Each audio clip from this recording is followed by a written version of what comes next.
Hello everybody, welcome back to 10 Minute Reviews. Jason here bringing you today's video. As always guys, please hit those like and subscribe buttons. We've got a ton of content that we come out with. We're trying to review as many books as possible. Also, don't forget to check the links down below for links to today's book, any other applicable links. This is our Discord channel, and anything else we can think of. Please check it out through the links. One of our fans asked us to set ourselves up with the Amazon affiliates so we could use the traffic through those links. Otherwise, once again, thank you everybody for joining us, and I'm going to go ahead and get right into today's video.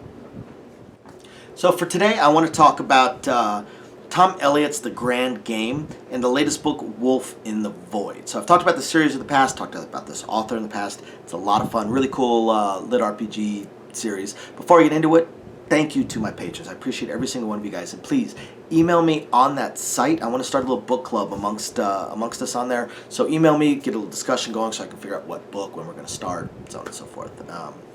And I might do it with the Discord channel as well if there's enough interest. So please let me know, everybody. Otherwise, Tom Elliott's Wolf in the Void. So we've got our main protagonist, Michael, again, and he is continuing to work on reviving Wolf, who's one of the ancient powers, the primals, the primes, whatever you want to call them. There's a lot of powers within this world, within this game.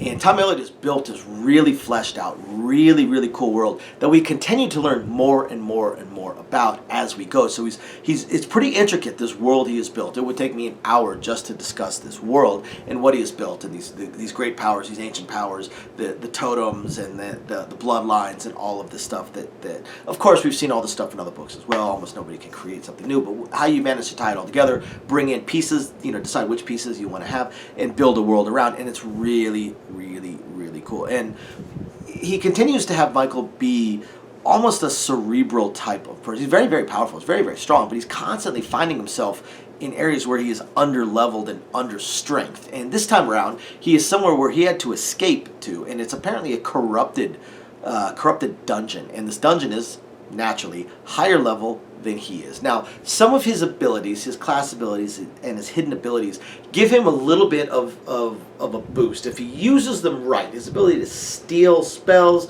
and his ability to think, and some of his abilities to do things stealth-wise and from a distance. He is very much, despite being a wolf character and part of the wolf clan and a rising wolf power and an independent, he really plays a lot like some form of shadow assassin type of character. There's definitely a rogue sort of character and very much an assassin type of character, where he's going to try and strike from nowhere and use his abilities to inflict whatever damage he can as fast as he can, and then pull back out and rinse and repeat, do it all over again. But first he has to figure out this corrupted dungeon. Now, we've already had a lot of issues with corruption in some of his previous adventures, as we've got the Void trying to breach into this system itself and overtake it in a way.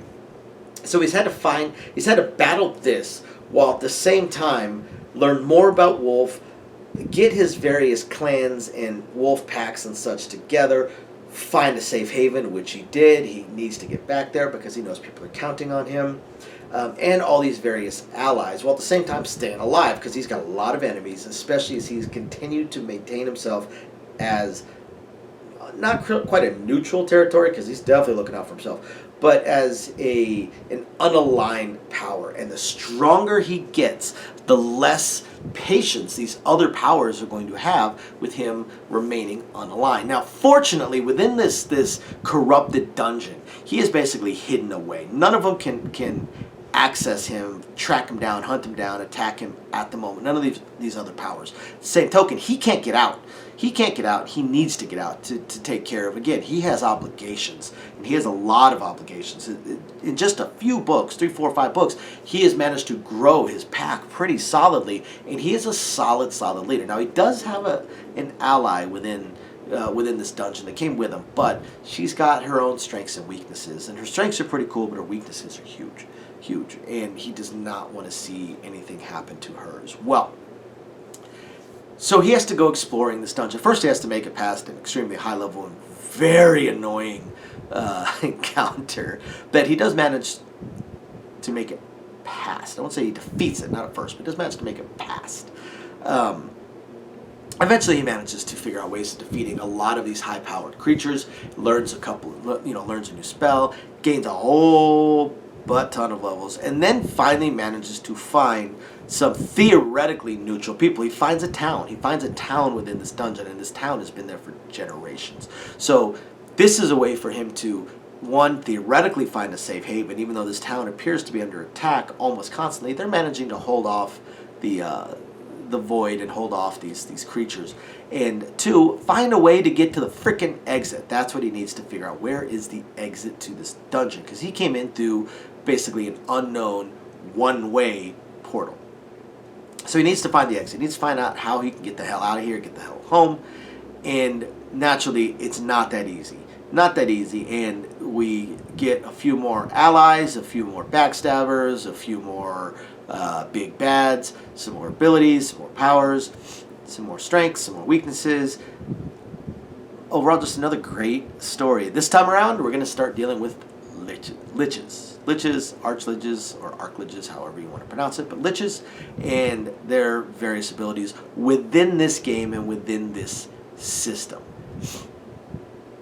And, again, we deal a lot with how cerebral he can be. He's done his own share of backstabbing, mind you, before he himself gets betrayed. But oftentimes, he doesn't backstab true allies or true friends. He ends up knowing that everybody is plotting against him. When he finds himself put in a corner, he'll finally agree to something from whoever basically has his nuts in a vice.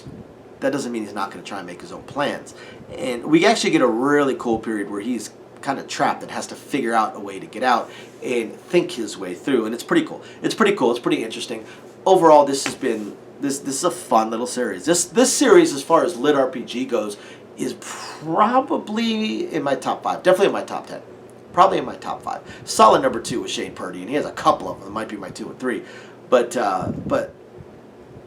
Tom Elliott's The Grand Game. It's pretty damn good. So if you guys haven't checked it out, you like lit RPG, go check it out. It's not harem lit, guys, but not everything has to have brown chicken, brown cow in it. It's a great book. This is an awesome author that I think deserves a lot of support from you guys. So go check out The Grand Game. Wolf in the Void, most recent one to come out. Thank you everybody for watching. We'll catch you next time. Bye now.